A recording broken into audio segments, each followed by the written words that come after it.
Amazing. Welcome, everyone, and thank you so much, Francesca. So this is a topic that is highly requested by all of you. So I'm very excited to dive into the topic of AI and its impact on the investment industry.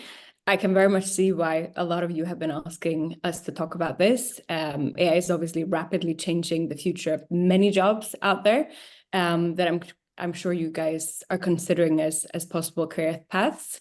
So I am looking forward to diving deeper on various aspects of that this evening. Just to super quickly lay out what we have in terms of agenda. So first of all, I thought we would have a little bit of a conversation about ways that AI is already being used in the investment industry to facilitate various work streams like sourcing of new investment opportunities, decision-making, and how people in the industry, like my awesome panelists that I'm going to introduce in a second, are thinking about how their own roles might evolve. We're also going to be diving deeper on how AI is changing the landscape of possible investments. So looking at the many opportunities that AI brings to new investments, something that I'm particularly interested and excited about. But we're also going to be talking about how portfolios of existing investments are impacted, both positively sometimes and negatively. And finally, we're going to be discussing some of the risks with AI and how to mitigate those risks. And I'm super excited to have a stellar panel of 3 female investors who each bring their own unique set of skills and perspective to the table. They've all used AI to enhance their own work. They've invested in AI companies, and I can't wait to get into the conversation. So super quick round of intros. I'll start with myself. So I'm Caroline Hultman, one of the co-founders and trustee board members of GAIN. But my day job is also as an investor. So I do early stage investments, think pretty much investing right after a company has been started, mostly into data and AI companies, so very topical, across Europe for a firm called J12 Ventures. And I will hand over to our panelists to introduce themselves, maybe starting with you, Dorothy. You're an angel investor in your spare time, so very interested in those perspectives, but you also have an amazing position at DeepMind that is your day job. Tell us a little bit about yourself. Yeah, thanks, Caroline. Yes, I lead policy and public engagement at DeepMind, which basically is really about shaping and influencing public opinion, and then also landing the different proposals around AI regulation that we need to both keep the technology safe and safe in its development and deployment, as well as in encouraging adoption in ways that enhance the public interest. So a lot of the work that you might have seen coming out of DeepMind includes our applications in the sciences, like AlphaFold, which is a system that's designed to predict the shapes of proteins just based on its amino acid sequence. So really exciting work there. And like Caroline was saying, I spent a lot of time doing angel investing as well, mostly in diverse founders who are building in AI. Amazing. Love that. Thank you so much. And I can't wait to get into it.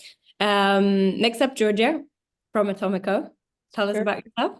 Yes, of course. Nice to meet you all and excited to dive into the conversation. I'm Georgia. I am currently a principal at Atomico on their growth team. Started my career in investment banking in New York. I did that for a few years before moving over to London, where I joined another investment firm here. I've spent kind of almost 7 years now investing across various stages from Series A up to Series C, all the way to pre-IPO. And today at Atomico, looking at a lot of spaces from Series B to pre-IPO and spending quite a bit of time in AI, as many investors are, given just the vast amount of companies in the space. Brilliant. Thanks a lot, Georgia. And finally, you, Morgane. Hi, everyone. I'm Morgane. I'm with Crane, which is a pre-seed seed fund based in London. So very early stage, just like Caroline at J12. So we invest exclusively in data and AI solutions. So the topic is on point for Crane. I've been in the team for almost 3 years. And before joining Crane, I was actually selling AI.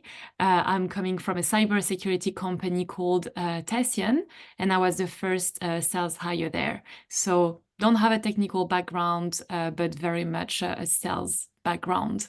So coming from a different angle. Amazing. Brilliant. Yeah, as you could hear, so many different perspectives, from angel investing, super early stage, Morgane, early stage, Georgia, a bit later stage. One thing I did just want to clarify for the audience and anyone who's listening to the recording is, even though we have a breadth of opinions and perspectives here today, we all represent, in the grand scheme of things, what is still a relatively limited part of the investment industry. So we just represent the venture capital industry, which tends to be the earliest part of private market investing, followed by PE, as you know, and many other things. Importantly, none of us are deep in public investing, and I'm sure that's another career path that many of you guys are considering. So I just wanted to kind of preface the discussion with the fact that even though we will get into many aspects of AI and its impact on the investment industry, it's with the lens of VC investing, just so we're clear on that.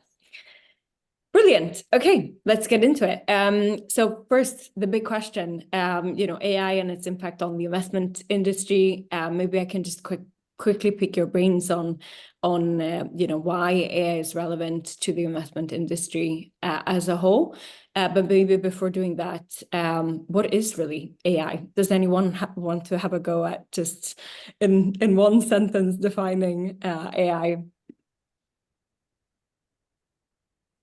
I mean, I'm happy to define it from our perspective, and I'm sure you're going to get different answers across the board. Go for it. I mean, I think from a Google DeepMind type of angle, it would be basically that we're building advanced systems that can solve virtually any problem without needing to be taught how. And it's a combination of the need for high-powered compute plus really amazing talent and the algorithms that are going to be kind of threaded together in a complex system to do that. But I would say downstream from that, I think I see a lot of machine learning applications also used synonymously with AI now as well. So, but that probably would be closest to our definition at Google DeepMind. Brilliant. Do we have a different definition or way of looking at it from one of the VCs? No, I think that was great. Not so much. Maybe go for it. Go for it, Georgia. No, I was just going to say, I mean, in the absolute simplest form that we can bring it down to, it's really the ability for kind of computer systems, as Dorothy said, using different models and algorithms and data sets to be able to almost perform human-like tasks. Obviously, they're not all the way to the human kind of level of intelligence, but it's the ability for your computer to almost act like an assistant or what it might be. And so there's various impacts across different segments, but that ability of all those combinations to be human-like in a way, and really advanced. I love that perspective. Yeah, and I guess that's why also AI is particularly interesting in light of the types of industries that we are all in, which is knowledge worker type of jobs. So excited to get into that in a second. Amazing. I feel like everyone just throws AI around as something that everyone knows exactly what it is. So good to have a few different definitions. And then without getting too deep, because we'll break it down in a session in a second. Why is there AI? Why is AI relevant to the investment industry as a whole? Why should we care? Any quick initial views on that? I can give it a go super high level. When we think of the investment industry, I think of it as a funnel. And I think everyone thinks of it as a funnel, right? In investment, you have the top of funnel, which is sourcing your deals, and then you speak to the founders, you assess an opportunity, you run your due diligence, you negotiate with a view to invest, and then you manage your portfolio company with a view to exit it at some point. And I think that AI helps throughout the whole funnel. And I think maybe we'll have a deep dive in of this funnel. But I think as a whole, it just helps us be more efficient. In the end, we invest in humans, and I think it's actually specifically true for like pre-seed seed stage. Like we don't heavily rely, and maybe contrarian, but we don't heavily rely on AI to perform in our jobs at Crane, but it's just like supplementing our activities to be more efficient. But in the end, because we invest in humans anyway, AI cannot replace our gut feeling or our willingness to work with a specific human and not another one. But maybe I wanted to start super high level to be able to go a bit deeper. Amazing. I love that. Yeah. And that was exactly what I wanted to dive deeper on, these various, layers of the investment funnel. And as you say, sourcing is very different for different types of investors. For me, very similar to you, we mostly look at the people behind the business for the simple fact or reason that there is not that much more often when we invest. But I still think there's quite a few interesting signals that you can pick up on as to who might be starting a company, some interesting, data points around their backgrounds, who they've been in touch with, where their names have been mentioned, and things like that. And obviously, keen to hear others' perspectives. And also, Georgia, I guess, you being so much more later and in the investment life cycle or stage of a company, I guess, when you look at new opportunities, there's actually a lot of more proven data to dig into, and the role of AI becomes very different. But maybe we'll start just with sourcing and AI for sourcing. What are you guys using today, if anything, to help superpower your sourcing activities? So I guess for us, a lot of what, as Caroline mentioned, I'm later stage. So a lot of the ways that I invest in companies is looking at a space, kind of trying to get as smart as possible in that space, and then going to speak to the various companies that are active in that space. It's a bit different at pre-seed seed, where you guys kind of have very innovative companies that might be the first of their kind to do what they're doing or what it might be. So I would say one of the simplest ways that I use AI in my role is pretty much anytime I'm looking at a new space, particularly one where I don't have any expertise, I will open up ChatGPT and ask it to summarize the space for me. We'll follow up saying, oh, you use this acronym. What does that mean? Who are the different players in the space? And it gives me kind of a baseline level of intelligence. I think at Atomico, we have an intelligence team of about 10 people. So we've gone a bit further with the way we use AI to source. So whether it's kind of data scraping, any LinkedIn founders who will use LinkedIn, and we have a set of what we call kind of the best tech companies in Europe. And anytime someone's profile has changed, that they no longer work at that company, we are getting a flag to monitor them. And then if they start something new, you guys may not know, but a lot of founders will start what they call stealth, and they won't say what their company is or what it does. We'll get notified. And then our systems will kind of take it a step further and be able to analyze all of my connections on LinkedIn and try to find ways that I'm connected to that founder that's maybe separate from what LinkedIn is seeing. It's using all my emails and all of that. And then the final piece, we have this cool tool called Dora. It's really just because the Dora the Explorer is our emoji that we use.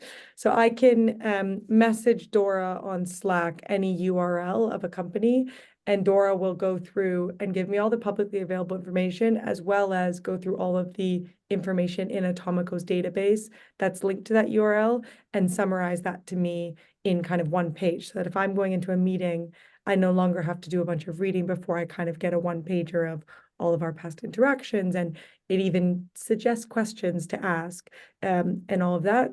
We're working on improving its ability to ask the right questions, but just those sort of simple ways to make sourcing a little bit easier.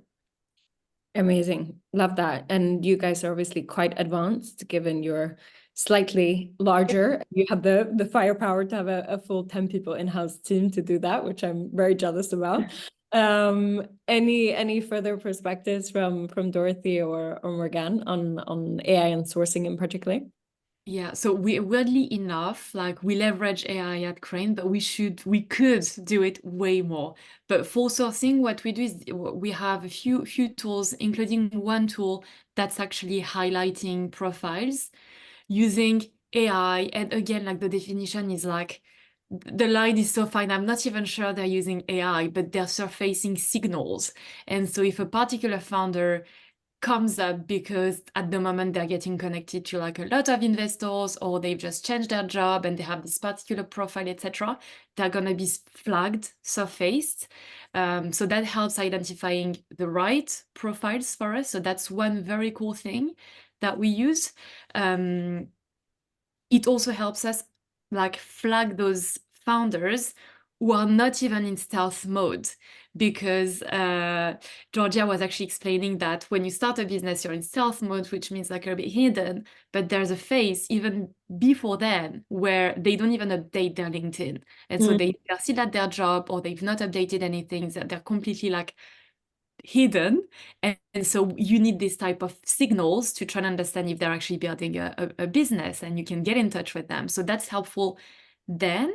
And then whenever we get in touch and maybe they're gonna send us a blurb or their deck, actually we use like actually ChatGPT to just like ingest the deck, and we have like a prompt, templated prompts, and it helps us like summarize the deck, ask key questions. So it's an extra guidance. We are quite good at understanding the spaces where we invest in because we're super focused, like data, AI, but some spaces we don't know very well. And typically, like to try and map the space and the competition, it's super helpful for ChatGPT to ingest everything and surface the key questions or key risks associated with the business. So that's top of funnel, how we use it. Amazing, super helpful. Yes, if I maybe were to summarize that from a very high level perspective, I tend to think about like AI and its impact both in terms of kind of replacing hours of existing workers or workers that you may have had in place versus adding incremental value or creating value that you just simply couldn't have done without the use of AI. So if I'm hearing you guys correctly, and the way I look at it myself at this stage at least, and we'll see where we get to in the future, it's maybe predominantly in the category of making existing work more efficient. These are signals and things that even though they would have been incredibly time consuming for an analyst to go look at, they could have been performed. So in essence, making the life of an analyst better, if you will. So I think this is a net positive for the industry, and something that really allows most of us investors to actually focus on the next topic that we'll come on to, which is a bit further down the funnel, where I think we all add more value, which is the actual decision-making part. So let's maybe dive into that for a second, and let's focus a little bit on, you very nicely laid it out, Morgane, in the beginning. So we started off with sourcing, and then we went over to more due diligence and decision making. I'd love to pick your brain on how helpful you think AI is there already, if at all. I personally think it's a little probably less helpful and progressed, but very keen to hear your guys' views on that. Yes, I think you're exactly right. I think it's less progressed. Look, if VC was a science, we'd all probably be making more money than in this industry than we are, because we make mistakes and we do the wrong investments. And so if an algorithm was able to spit out who the best companies were based on what they can ingest, our jobs would go away. But luckily for us, they can't do that yet, because there are so many factors around why we make an investment that aren't on paper. And then the most important part is, what's really interesting about this industry and why I like it is, if Dorothy and I look at the exact same company and the exact same set of information, we're going to most likely come to completely different investment decisions. And that's what makes venture capital interesting. And that really is about kind of my experiences or my previous life or previous roles. And so in our jobs so far, at least at Atomico and a lot at the growth stage, we aren't using AI to make our investment decisions. The only way we may is in sort of kind of digesting company data to benchmark against other players. So in a way, we have kind of tools that we're working on, still early, but that can kind of benchmark and anonymize data. So I can say, oh, this consumer app is performing this well. How does that compare to every other consumer app company we've looked at over the last 2 years? But we're not quite there yet. And so I'm not using AI in my investment decision criteria as much as I am in my sourcing. Brilliant. I would agree with that. I see Dorothy also nodding. Yeah, I mean, it's definitely different for angel investors because you're not doing this full time. And so when I think about using AI, to George's point, it's a lot more around if it's in a vertical I don't really understand, using AI to summarize briefs or get more information that I might not be able to get easily on hand. But I think fundamentally the work of an angel investor especially is deeply relational. And so you can't really use AI to replace, if Georgia and I have, for example, yes, talk to the same founder, we might get really different feels from that founder. And depending on the thesis we have, we might have different ideas and options around how we support that founder or not. And I don't think that can easily be done with AI at all, actually. And my job on policy, my day job is all relationship based. And while you can do I think AI CRM type stuff, which is actually useful to do follow-ups and thinking through options, a lot of the creativity and the relational work and connecting the dots between different events and things has to happen largely offline anyway. So when I think about AI, the tasks it'll help with, I try to think about tasks versus roles. Actually, it's not so much like it's going to replace the whole role, and the way we organize different tasks within different jobs might change as well. Actually, what is in an analyst's portfolio today might be a totally different set of tasks, but because some of them will be automated, but it doesn't mean you don't need the analyst anymore, if that makes sense. Absolutely. I love that differentiation and completely agree. One thing that might actually be worth clarifying just for the audience, because we've been speaking a lot about relationships, is something that is vastly different, I would say, in the whole universe of private market investing, but even more so in VC, is you are in a marriage for the long term with the company and the founders that you invest in. So it's very, very different from public market investing, as an example, where you might identify an opportunity, you simply click purchase on your screen, and you are a partial share holder in the company. So actually, many of the opportunities, if not all, hopefully, of the opportunities that we'll look at in this panel, we really have to fight to build that relationship, nurture that relationship with that founder over time. We have to build mutual trust, and often processes tend to be quite competitive. So it's not just about, putting in an offer or putting in the highest offer. You actually have to show what you will bring to the table as a value-adding investor. So I completely agree that the relationship aspect of the job is probably the last thing that will go. Anything else to add, or should we talk a little bit about predictions for the future? Super quickly, maybe from me, I would say that AI in this particular part of the funnel is really to save time.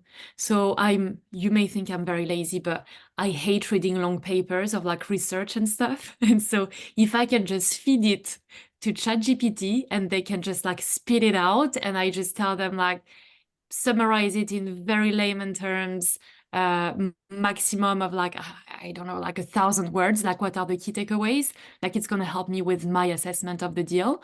But I don't definitely to your point, we would not invest based on this, but it's really to save time.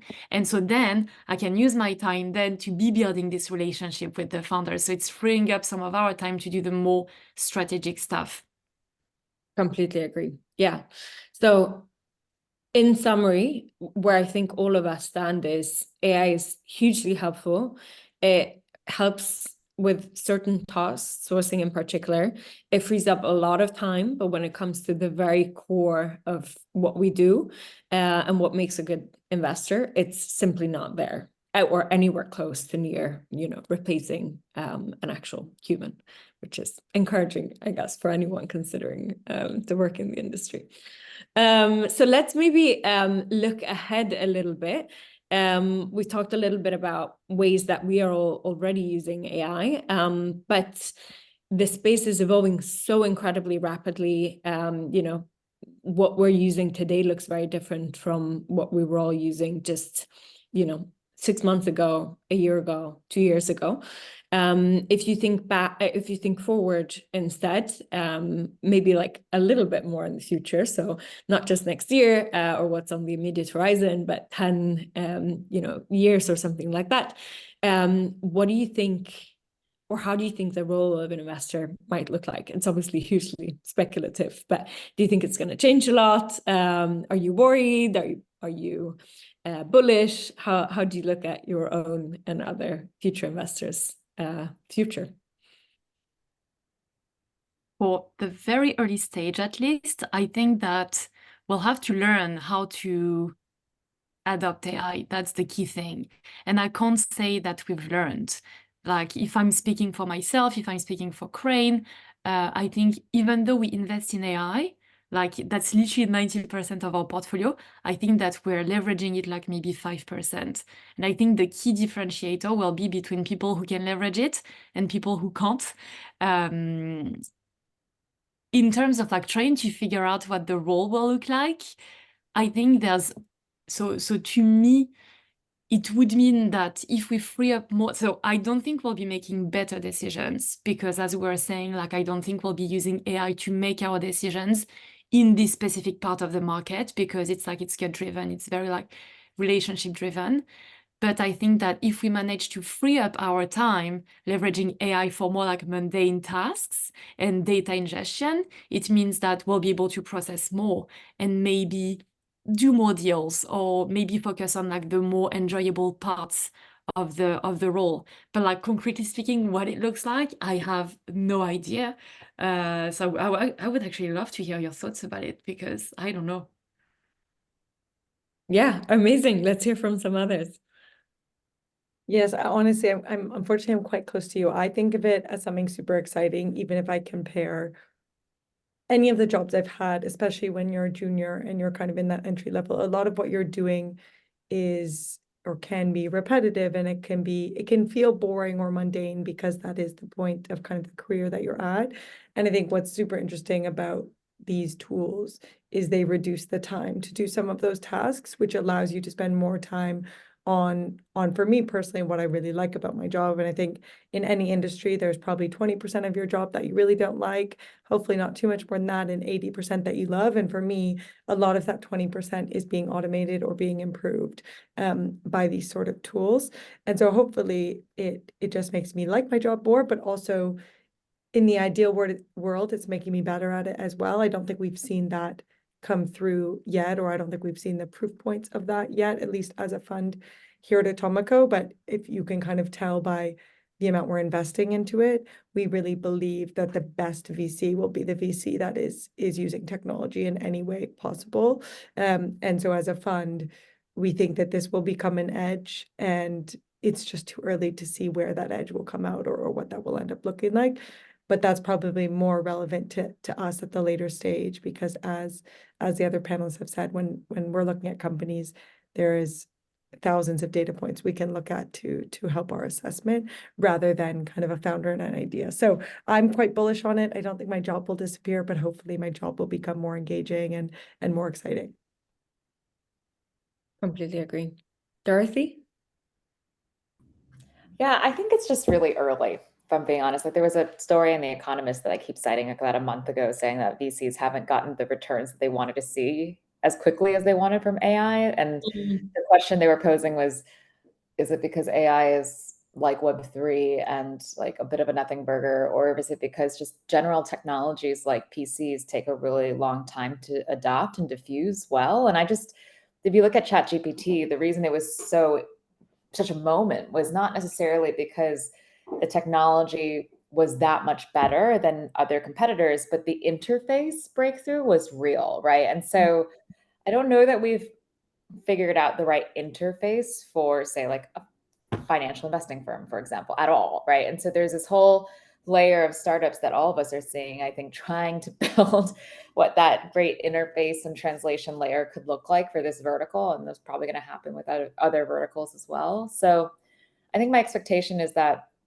we'll figure out how to integrate it over time. I watched Hidden Figures the other night, which is the movie about 3 Black women who contributed to the space program in the US when they were trying to put people on the moon. And literally one of their jobs was she was a computer. Wow. Like humans were called computers.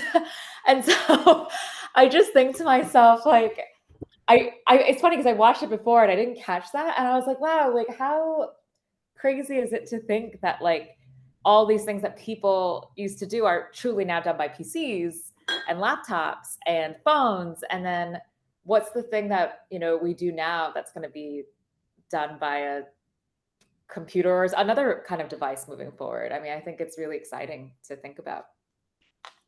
Absolutely. No, I completely agree. And I agree with Morgane and Georgia also. I think I'm very bullish on AI as a whole, and what it will do to the investment industry. I completely agree with you, Dorothy, that we're super early, and I think it's hard to really even imagine what we will be capable of. I've been in discussions with a potential founder that has built something internally for one of the largest investment firms in Europe, and has been thinking about building something specifically for investment firms, just because, to your point, I don't think the solutions built specifically for investment firms have been that developed today. I often refer to it as like the ideal VCOS, and I think that just hasn't been built. So I think many VCs stand in front of the decision to whether they should buy platforms that add value in very niche parts of what they do, and more, as you said, Dorothy, like specific tasks rather than an entire workflow. So I'm very curious, and I'm staying very close to what is happening in that space, and I think it will bring many amazing things to our industry. But I think as technology in the past have shown, we also just keep evolving. Like technology kind of levels the playing field. It gives everyone a bit of a for a second maybe the similar advantage, because you have access to more of the same information. Having a data edge might be something that we are talking a lot about today and in the next few years to come, but maybe there comes a point where that also becomes commoditized. Access to everything that we've been speaking about today doesn't necessarily become an edge any longer, and we as investors just have to find new ways to evolve and to continuously improve and make better decisions. So I don't foresee my job going anywhere in the near-term future, and instead I'm very, very excited about it. I do think, though, sometimes I hypothesize about kind of the size of the VC market, how many people that works in it, and I think one thing that technology and AI might bring to companies, and we'll talk about companies in a second actually, is just significantly enhanced efficiency when it comes to company building. So it used to take so much engineering capacity to build companies, and that was one of the major costs that had to go into companies. Now there's other costs related to building AI companies, as an example, that isn't necessarily hiring engineers. But I sometimes think about what that level of efficiency on the company side in combination with increased efficiency on the investor side might just do to the size of the industry, or the size of junior analysts, as an example, that work in the space. But I completely agree that for anyone who is using their brain as a decision maker in the industry, I think it will continue to be a very, very exciting and rewarding career path for a very long time. So let's maybe switch gears then to companies. I wanted to talk a little bit just about two different things. So one is obviously how AI is impacting new investment opportunities. We have all on this panel invested in some way or another in AI companies. Some of us almost completely focus on that. But AI, I would say, or I view what I do or the fund I work for as a specialist fund, but I often say I think it will very shortly no longer be a specialist fund because AI touches on every single company out there. So why should AI be a niche or a specialty? But let's maybe talk about that for a second, just how, you know, the emergence of AI has impacted the types of opportunities that you see, that you're excited about, and things like that. Anyone wants to jump in first? I can go first. To be fair, like maybe because we've been investing in AI for like for a long time, forever, like at Crane, I think just to us, like we see like AI and especially the boom in Gen AI forced us to go back to like first principles. And I think looking at an AI opportunity versus another one is exactly the same, to be fair. And you know, we reflected a lot on last year. My son is back from nursery, so it's gonna be very noisy. Let me just close the door.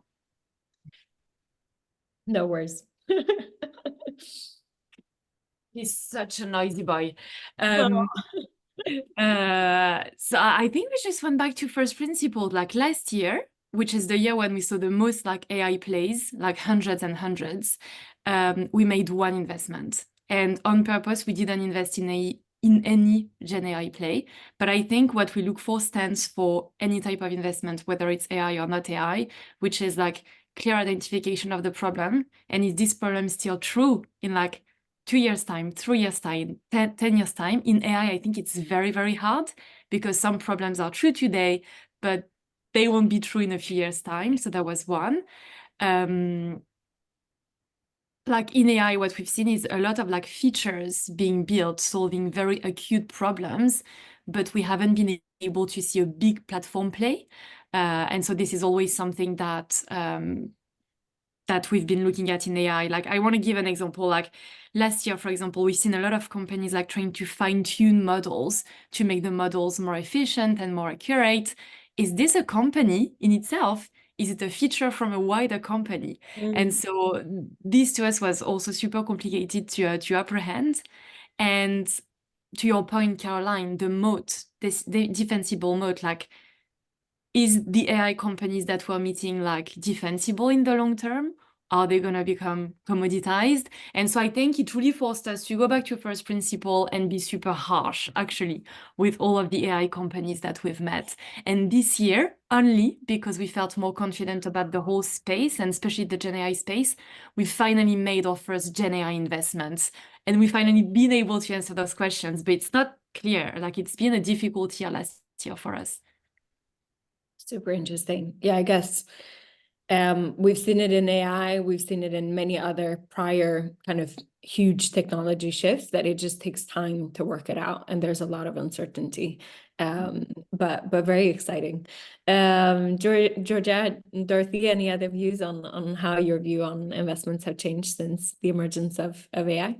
Yes, I think similarly, it's definitely been a massive influx over the last kind of 12 to 18 months at the stage that I'm investing at. So maybe a bit later kind of came to us. I think what's interesting though, as we look at late stage investments, we take a look at the landscape of what's been happening at the early stage to kind of map out what our pipeline will look like. And if you were to take that, our pipeline will largely be AI over the next 12 to 24 months, just because of the amount of capital that's been invested. I think Morgane hit on it really well.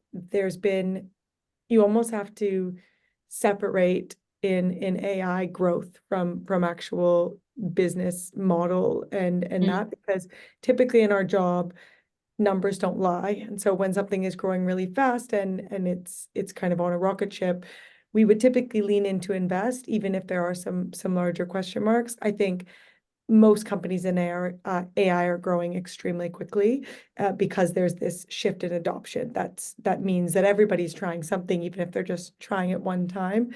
And so what we've had to unpick is that real, what is the tech differentiation? What is the defensibility? And we're kind of stepping away from companies that rely on third-party models. So the companies that are simply a user face on top of ChatGPT, there is definitely a verticalized offering that is interesting for. But we think over the long run, that sort of lack of defensibility will end up being challenging. And so a great example is we looked at the voice tech space. So think about every time you call your Vodafone provider, could that be done fully with AI? And there's a lot of companies doing that, but how do you unpick who is the best at that when they're all using the same models in the back end and they're all kind of running on the same systems? So we've made 2 investments so far in AI out of the fund that I work in.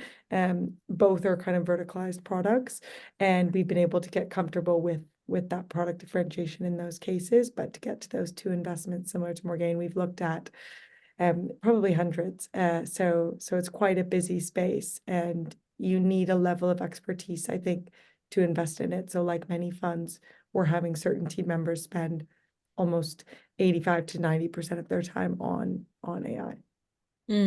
Completely agree. Something that really resonated with me was what you just said on kind of the number of users, just because of the hype around it, that might try a product but churn because, you know, the initial enthusiasm kind of wears off. I think that's made it so hard to look at like and identify real traction in companies. I mostly look at B2B businesses. So hopefully large contracts with, you know, real enterprises are a bit stickier, but definitely in a lot of consumer applications, for sure, it's just been absolutely impossible to read the numbers. So yeah, I completely agree with that. Dorothy, anything to add? Yeah, no, I totally agree with what's been said. I think there's just 3 layers of companies I'm seeing in general. Of like, there's a layer of definitely startups who are trying to compete with like other foundation model players like the OpenAI, DeepMind, and then. But I think it takes so much capital to do that. It's kind of insane.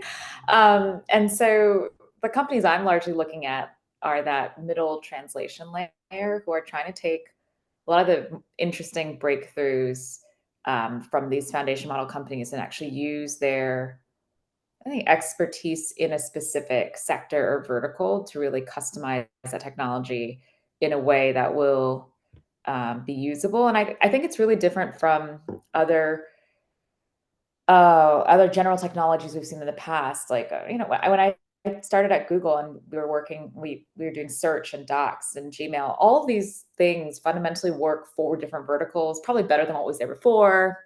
You can plug and play, it's fine.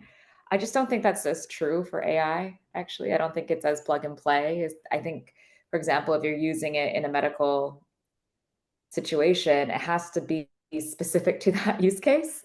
And there have to be doctors who know how to, like, you know, make sense of the outcome that the system is producing. So all of the companies I've invested in as an angel are that in AI companies are all that translation layer of working with professional services. And the 2 that have made it to Series A the fastest out of my seed stage investments are all not necessarily the best, like the most pure model. Like if you at DeepMind, we're very into academia, so you want like the purest, best model ever. Yeah. That's actually not what's winning at the next layer at all. Like it's actually the companies that have made the best deals and have locked up the contracts with like the law firms in the UK, for example, or the insurers in the US is the other one, or the, you know, public defenders offices with another. It's really interesting to me to see how much the business play at that layer matters as much as the state of the technology, because you don't need 100% perfect tech if you can get all the commercial deals done. So Completely agree, at least in the short term. And that brings us also, I guess, to the other part of this discussion, which is, the impact of the many businesses that we all own as part of our existing portfolios that are not necessarily, AI first companies. What have been your observations there? Needless to say, there's going to be some winners, companies that are able to effectively adopt new technologies and stay at the forefront, and those will probably have many advantages still versus new players. I definitely am not of the stance that AI is so called a net new kind of category in many markets. I think there's many reasons why existing players, because of their relationships, their deep moats, will kind of remain true.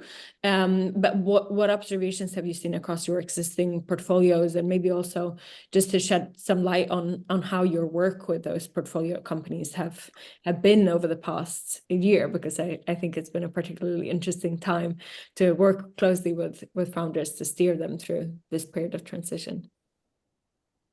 Yes, I think as kind of the influx of AI happened, there was probably every board that I'm a part of had a session on what are we doing about AI. I think, as you said, there was a fear that they would be displaced by someone who was utilizing AI, because if I'm a company doing B2B payments, helping somebody manage their expenses, let's say for their employees, and that's still taking my finance team 2 to 3 days to process. And someone comes in and says, well, I'm using AI. And so your finance team actually will only take 1 day to process because I'm going to automate all of this with intelligence. That's obviously a big threat to our expense management company. And I'm totally making this up, we're not in one, but expense management company in that space. So I think it was a conversation, and I think those conversations ended up leading to, you need to put a team together who focuses on this, or you need to find a way to put this into your technology. And at least the conversations I was in was largely, we should try to build this rather than have to buy it. Because you have a strong tech team, you have a strong product team, typically in these businesses, if they're doing well. And so most of the businesses that I've been close to have used AI in some form or the other. It might be more on the back end rather than completely customer facing, but I would say the majority have adopted. But that's because these are largely tech first companies, so they're excited to do so. Right, completely agree. Yeah. Any more thoughts on that point? Maybe for us it's a bit different because most of our companies are AI first companies. Well, not all of them, but almost all of them. And I think we've seen 2 directions. The first direction was like internally, to your point, Georgia, like internal use, like streamlining the processes, incorporating AI into like super like boring tasks. We've not seen a lower burn, to be fair, because you can think that if you incorporate AI to be more automated, then it means you need to hire less people. We've not seen yet an impact on burn, but maybe at some point we'll see it. The second thing is that even the ones who were AI first, they've further incorporated AI by, for example, mixing predictive AI and Gen AI. So mixing the types of models that they're using. I'm thinking of a company that we have in our portfolio, Encore. It's like computer vision labeling, and they've been able to even like further leverage AI. So that was a cool thing to see. And the second direction is client-facing AI. And to be fair, I wouldn't advise every single company to have this type of client-facing AI. If it's not relevant to their value prop, fine. But I think what's been cool is to see our founders becoming like super creative when it comes to, okay, how should I integrate AI to my product? And an example I have is a company called Gigs. They're an eSIM company, so they're providing eSIMs. And it's not an AI company at all, but because there is a strong element of like support and activation of your eSIM, and as a user you can have issues activating this eSIM, they built a chatbot, AI-powered customer service product. And so then it helped them becoming even more end-to-end. So that was cool. And it helped them get more clients and like more activation, etc. But we wouldn't advise every single company to actually leverage AI, because sometimes it's just artificial and doesn't make sense to the value prop. Completely agree. Yeah, I think there's been a wealth of AI co-pilots and other like incredibly AI light features added to otherwise good platforms. But I guess that's a sign of the times. Dorothy, anything to add? And then I also just want to highlight, because I'm eyeing the clock, we have one interesting topic left to cover, which is also Dorothy's specialty on the topic of risks and mitigation. So I want to save some time for that. But anything to add on this point, Dorothy? No, the main thing is that I've seen companies that were like leaning AI start to hire heads of AI. Like it's the next big hire they make, which is interesting because sometimes I'm like, do you really need that? Or is it just because you want to signal something? So it's just an interesting observation. Completely agree. Yeah, and we've spent a lot of time trying to dissect actually in the topic of more responsible AI, whether head of responsible in AI as an example within companies are actually real buyers at this point and real decision makers for those types of products. But that's a different discussion. Maybe just briefly to cover the last topics around risks, because even though, as you can hear, I think we're all pretty bullish about AI as a whole, its impact on companies and also on the investment industry, but it's obviously not without risks, and there are many. What are your views on that, Dorothy?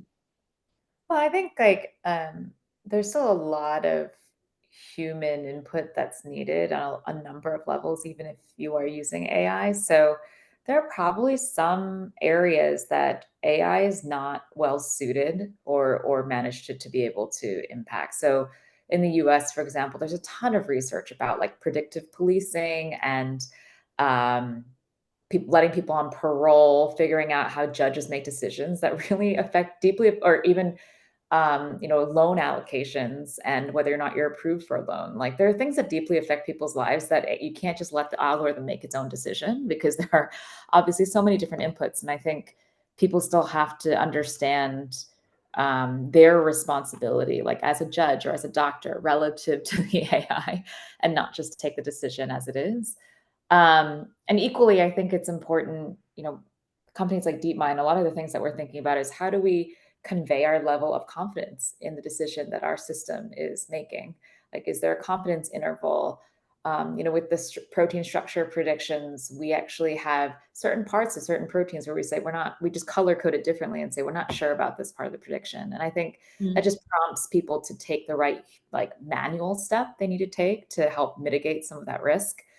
But on the whole, I think a lot of the bigger risks that you might hear about in the news or otherwise, like around biosecurity or chemical security and things like that, things that I'm day-to-day working with the government on, they're less of a problem right now than it is about preparing for the future for systems that are highly capable.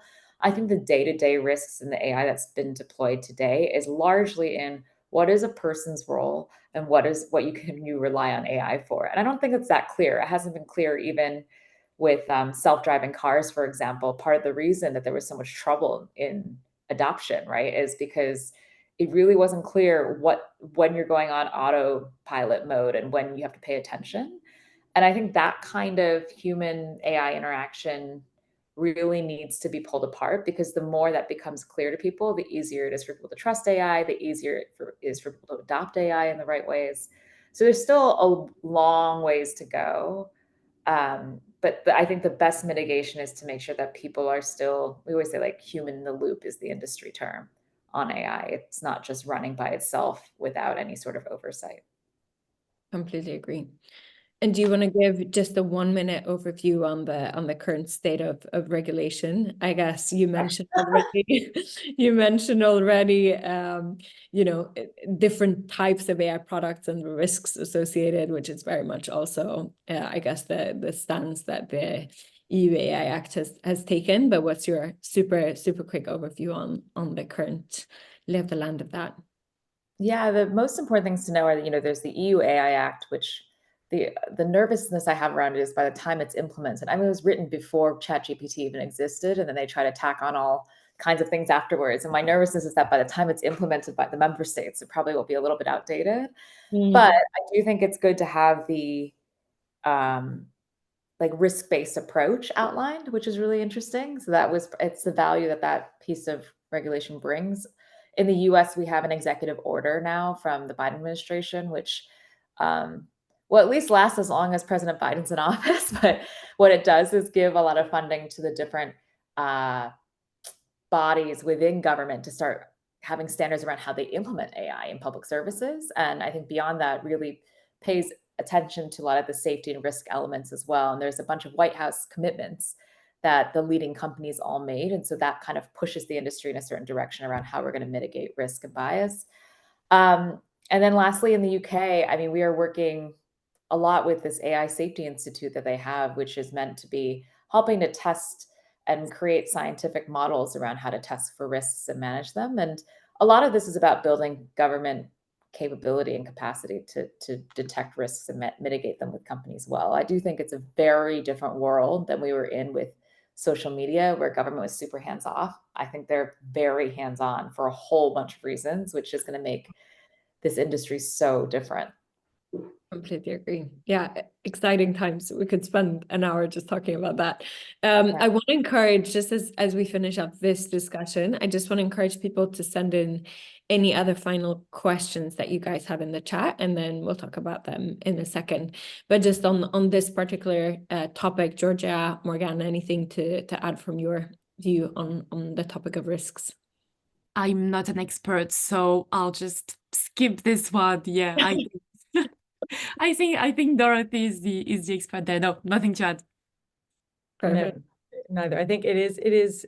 I mean, one of the questions was directed around how our role is impacted by kind of regulatory insecurity and all that. And I do think it's something that, as a fund, we spend a lot of time talking about. And how you make sure that the information that you've gotten from founders and all of that, if you're ingesting that into your own models, what the level of kind of trust and security is. So we're quite conscious of it, and we err on the side of not using any data where we've signed an NDA or any data that could be pulled back to something. So we're still learning a little bit, but I think it'll be an interesting evolution over the next little while.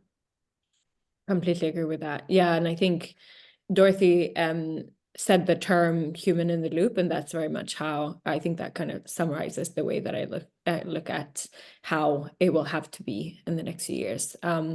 We have a completely different set of frameworks that we apply when looking at AI companies, because for us it's incredibly, or frankly speaking, any company at this stage, but it's incredibly important for us that our portfolio companies are at the forefront of their thinking of responsible AI. So not just being reactive to whatever regulation might come in the future, but that they have taken all of these incredibly important considerations into their thinking. Just to finish off, we have two questions that I'm going to throw out to you guys. What advice can you give for making the most out of this impact on the investment industry? What would be your advice to university students? I'm not sure it's super concrete, but I would advise you to try and read as much as possible on the topic and stay on top of the trends and the tools that are out there. So it's reading, but also trying to ask people who actually work what they use and how they incorporate AI in their job. And I think it's going to vary a lot from industry to industry, but I think it's trying to understand like how it's actually being used and how it's changing the jobs now. I don't think there is so much to do apart from like trying to understand how you can build your wedge by using AI and by being on top of what can be done in specific sectors. But I'm struggling to think of anything else apart from this, which is mainly being aware and staying on top of things. Completely agree. Yeah, one thing I would maybe add that just came to my mind is, we spoke a lot about AI and how it can be helpful for just reading up on new topics that we're not familiar with, be it a completely new market or, Morgane, you mentioned like digesting long research reports and things like that. That obviously has a lot of similarities with just how you prep for anything in life. I'm sure you guys are already using a lot of AI when it comes to your studying and your exams, but the same obviously also applies when researching potential firms that you can work with, when it comes to trying to finding the best people on LinkedIn from those firms to interact with, or finding the relevant events that you can go to kind of learn and get up to speed on the industry, or just simply leveraging AI for more concrete kind of prep ahead of an interview and things like that. So I'm sure that's very obvious, but that was also something I wanted to mention. And then the next one is, what are you most excited about in regards to the advancements of AI in regards to your personal roles? That's a good final note to add on, just whatever you're most excited about. No, I think we touched on it. Honestly, I think I was just talking to the associates on our team, and I know someone asked the question about investment banking in here, but I was saying kind of to my own team that if I had all of this technology when I was in investment banking, my life as an analyst would have been a lot better. And I think it's the same kind of whenever you're in one of those most junior roles, you're able to just level yourself up because you have this technology. So I would say that's one of the most things I'm most excited about for everybody, to be able to kind of spend more time on the interesting pieces.